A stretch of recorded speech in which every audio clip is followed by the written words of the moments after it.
Oh, very close to using that foot. He may have gotten away with that. Good Porter, shot. no hesitation.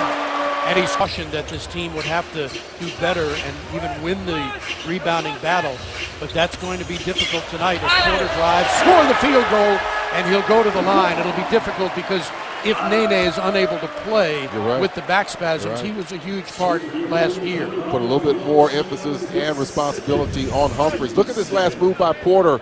He was able to do this because he kept his dribble alive. He saw nothing going towards the middle. Now he crosses back over, has a big man on him, sees it. Serge doesn't want to leave Gortat, and he's able to get his way all the way to the basket. Heads up move by Otto Porter. So much talk about Porter and what he would have to do this year after the exit of Paul Pierce. And Pierce working out with KD along with James Harden, who a lot of people don't get to work out with, John said, but he really enjoyed doing that in the offseason. Otto Porter knocks in another. Porter with a nice move, high off the glass, draws the foul, he'll go to the line. Join the scoring load in that Phoenix win, and they'd like to see more of that. For Washington, they have to sustain their effort. They didn't get enough of the 50-50 balls in Atlanta. Obviously, they've got to do a good job of limiting those second chance points, and then, of course, the turnovers. They have. Following up on his career night in Atlanta, Otto Porter off to a very good start. Does a great job of anticipating that pass, picks it off, comes down and drops the jumper. Good move here, keeps the dribble alive, and then finishes at the basket. Got the foul, and then again calling for the shot. We actually thought that was a three-pointer. They took that % from the field. Oklahoma City at 54.5. Gortat, he's double teamed. Westbrook in the paint. Gary Neal fires a three, that's short. Follow is in by Otto Porter.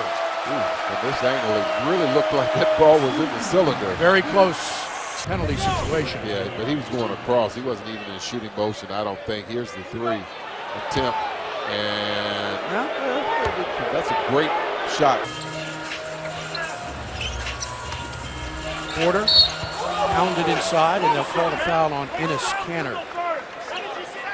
Hit the floor a couple of times tonight. This time he pops right back up. Not too happy to be hitting the floor, but gets the whistle. That was a tough drive by him because he went into three different blue jerseys. Watch here. Gets by Ibaka, but now he's got a couple people there. Kanter picks up the foul. Porter, who was the 3rd overall pick from Georgetown, played all of his college games on this floor, misses the free throw. Worth mentioning, too, that Kevin Durant, when he was at Montrose Christian and led them to a 20-2 record and a number 9 ranking in the final USA Today high school poll, that was back in 2006. He played for Stu Vetter, who is a legendary coach around here, coached a lot of guys, Gravis Vasquez and Dennis Scott, when Dennis Scott was at Flint Hill High School. No good. Quickly down court, it's Russell Westbrook challenging, and Limax here.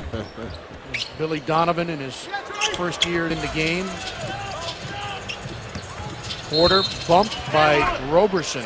That would have been a continuation.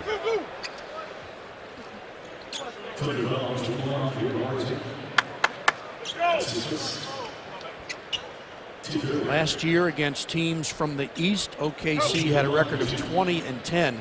But they really beat up on the Southeast Division. They were 9-1 against the division the Wizards are in.